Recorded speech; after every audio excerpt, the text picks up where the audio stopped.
안녕하십니까. 박훈탁TV 2019년 9월 17일 이슈 진단 56회 방송입니다.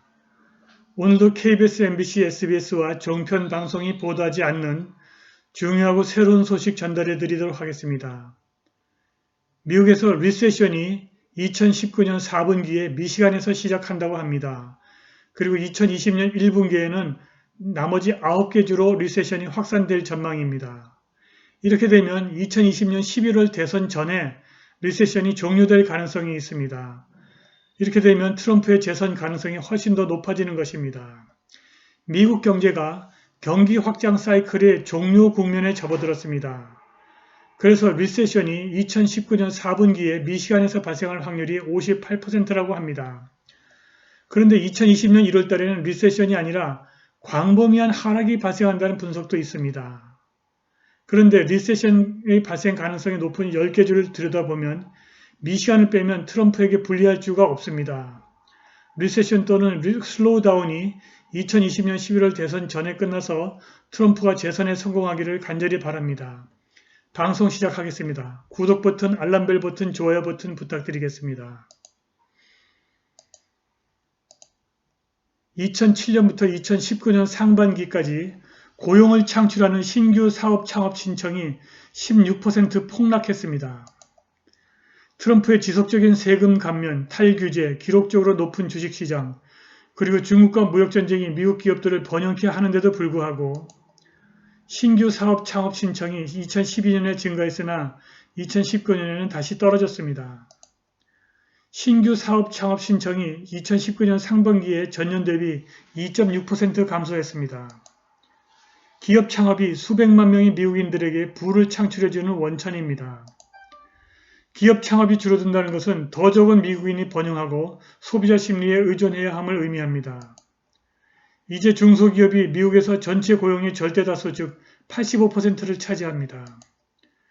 실업률이 기록적으로 낮기 때문에 기업 창업의 하락이 기술 인력에 대한 수요를 줄일 것이고 이것이 더 낮은 소득 증가의 환경을 만들 것입니다.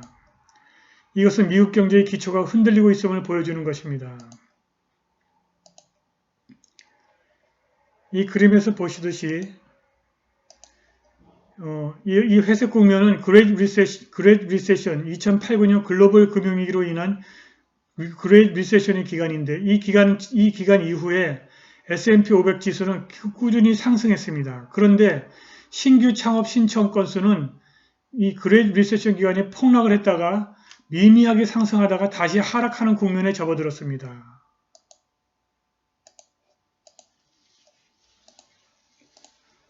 정확하게 언제 리세션이 들이닥칠지 그리고 언제 주류 언론이 미국 경제의 리세션을 보도할지 모르지만 경기 하락이 임박한 것은 분명해 보입니다. 새로운 데이터는 리세션이 바로 옆 right around the corner에 있음을 보여줍니다. 마켓 워치는 이것을 무시하면 멸망한다. Ignore this data at your peril 이라고 말했습니다.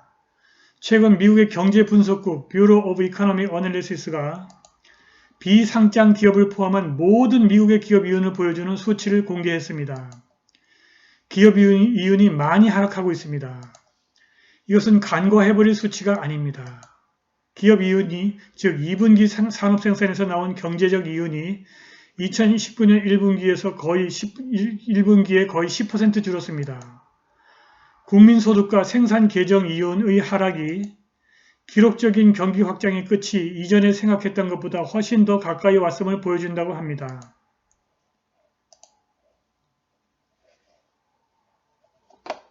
이 그림에서 보시듯이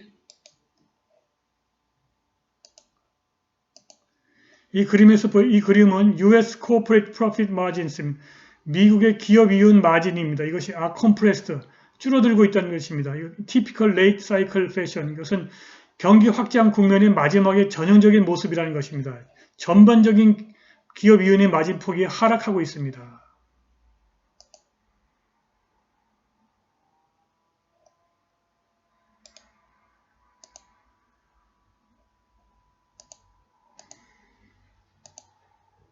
주식시장은 기업의 자사주 매입으로 계속 상승하고 있으나 미국의 국민소득과 기업 이윤은 침체하고 있습니다. 여기서 보시듯이 이 옅은색 선은 S&P 500의 EPS 주당 순이익입니다. 그리고 짙은색 선은 미국의 국민소득과 기업이윤입니다. 2000년 초 닷컴 거품 붕괴하기 직전에는 S&P 500의 EPS는 계속 증가했으나 미국의 국민소득과 기업이윤은 하락했습니다. 그 이후에 리세션이 찾아왔습니다. 여기 2008-9년 글로벌 리세션 직전에도 S&P 500의 EPS 주당 순이익은 증가했으나 국민소득과 기업이윤은 하락했습니다. 그 직후에 이렇게 대폭락 리세션이 온 것입니다. 그런데 지금 똑같은 패턴이 발생했습니다. S&P 500 기업의 주당 순이익은 증가하고 있으나 미국의 국민소득과 기업이윤은 정체되고 있는 모습입니다.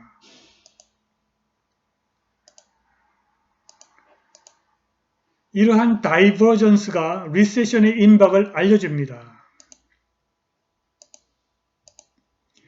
새로운 랜딩 트리 연구에 따르면 미시간이 올해 말에 리세션에 들어갈 확률이 가장 높은 것으로 나타났습니다. 이 연구는 미시간, 하와이, 그리고 몬태나가 가장 높은 리세션 위험을 갖고 있다고 말합니다. 미시간이 2019년 4분기에 리세션에 들어갈 확률이 58.86%라고 합니다. 이 주의 코인시던트 인덱스의 성장률이 7월에 마이너스로 떨어져서 이 지역의 경기가 쇠락하기 시작했음을 확인해 주었습니다. 만일 필라델피아 연준이 주 경제의 연평균 성장을 측정하려고 개발한 코인시던트 인덱스가 2분기 이상 마이너스로 떨어지면 랜딩 트리가 리세션이 임박했다고 발표를 합니다. 미시간은 트럼프 대통령에게 2020년 대선에서 가장 큰 결전장이 될 것입니다.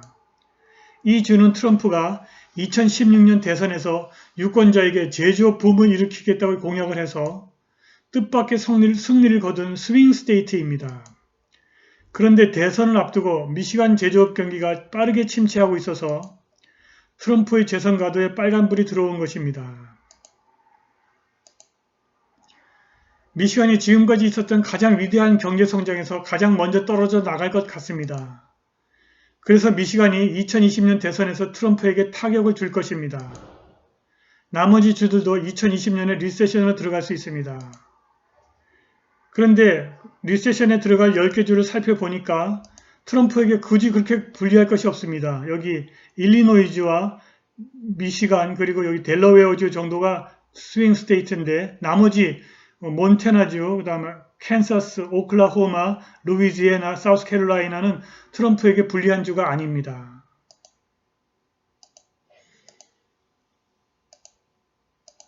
만일 올해 2019년 11월에 대선이 치러진다면 트럼프의 재선은 거의 100% 확실합니다. 트럼프의 재임 기간에 미국 경제가 굉장히 좋아졌기 때문입니다. 특히 1960년 이래 가장 빠른 속도로 중산층이 성장했습니다. 9월 10일에 나온 센서스 뷰로 데이터에 따르면 미국에서 중산층이 증가했습니다. 2016년부터 18년에 120만 미국 가계의 연소득이 5만 달러 이상으로 증가한 것입니다. 이 데이터는 강력한 경제와 번영을 선거 전략으로 사용한 트럼프 대통령에게 요긴한 것입니다. 2016년에는 약 58.5%의 가계의 연소득이 5만 달러 이상이었는데 이 비율이 2018년에는 60% 이상으로 증가한 것입니다.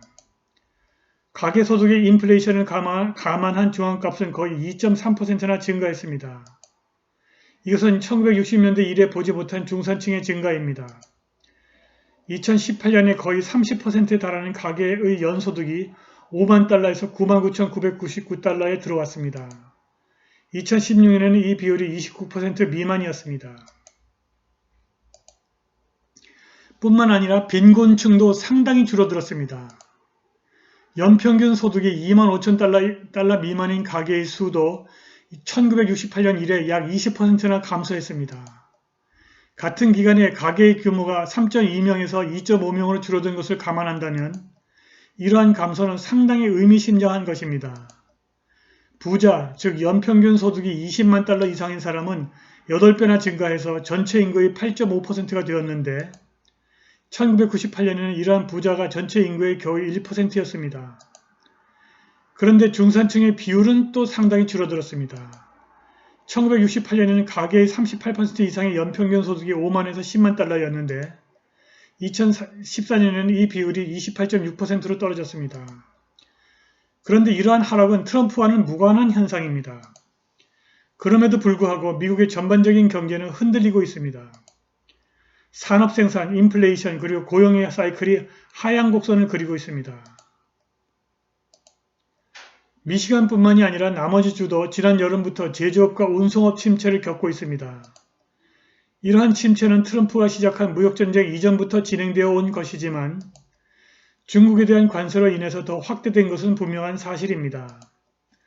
디트로이트의 자동차 산업이 중국의 미국산 수입품에 대한 보복 관세를 두들겨 맞았습니다. 연구회사 랜딩 추리는 하와이와 몬태나가 미시간 다음으로 2019년 4분기에 리세션에 들어갈 확률이 높다고 합니다. 네브라스카, 오레곤 그리고 아이다호는 리세션 확률이 가장 낮습니다. 이 연구는 모든 주들이 앞으로 수개월 안에 리세션을 맞을 의미 있는 확률을 갖는 것은 아니라고 말합니다.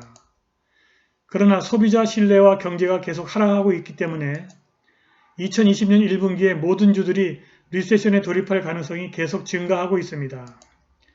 제조업과 운송업의 리세션이 전국적으로 진행되고 있기 때문에 결국 미국 경제를 떠받치고 있는 마지막 도미노, 즉 소비자에게도 리세션이 들어갈 것입니다. 2020년 내내 강력한 노동력이 경제에 힘을 실어줄 것입니다. 그러나 일자리 창출 속도가 줄어들고 있기 때문에 소비자 심리가 위축될 것입니다. 좌파신문 워싱턴 포스트와 ABC 뉴스의 조사에 따르면 거의 60%의 미국인이 내년에 리세션이 올 가능성이 매우 높다 또는 있다고 생각하는 것으로 나타났습니다. 그런데 실제로는 리세션이 아니라 단지 매우 광범위한 하락이 올 것 같다고 합니다. 트럼프가 거의 매일 트윗에서 1%포인트 금리 인하, 양적 완화, 그리고 비상세금 감면을 촉구하는데 그것은 이미 경기 사이클이 하강 국면으로 접어들었기 때문에 터무니없는 주장이 아닙니다. 가장 경제가 약한 주부터 리세션에 접어들 것입니다. 2020년 초에 아주 얕은 리세션이 와서 2020년 11월 대선 전에 완전히 해소되기를 바랍니다.